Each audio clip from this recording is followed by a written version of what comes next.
Welcome to China's low-altitude economy, where the sky is literally the limit. Let's break down the term low-altitude economy first.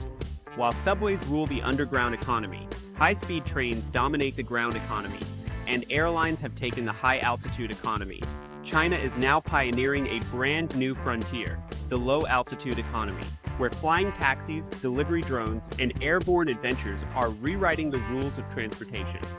When you hear a buzzing overhead, there's a 70% chance that it's a Shenzhen-made DJI drone.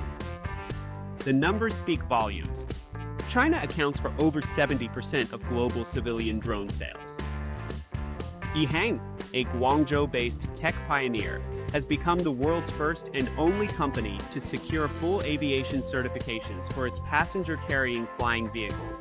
This industry skyrocketed to over 70 billion USD of market value in 2023, realizing a jaw-dropping annual growth rate of 33.8%. Here's where it gets exciting. A new low-altitude route between Shenzhen and Zhuhai cuts a 3-hour drive down to a 20-minute flight. Price tag?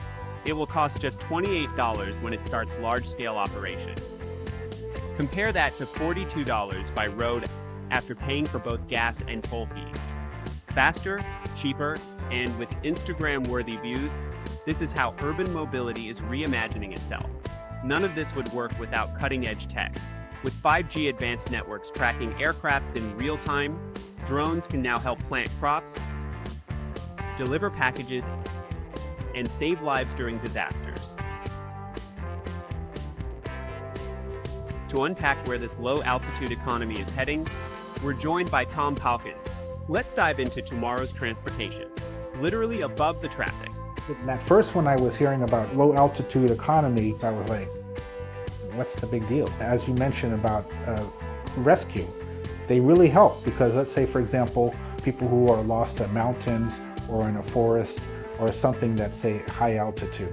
What they used to do beforehand was use helicopters. But what if there's really bad weather? Not only might you lose the people who are lost in the mountain, but you may lose the people who are flying the helicopter. But now they're developing drones that can go in all types of weather. So the drones really, really help.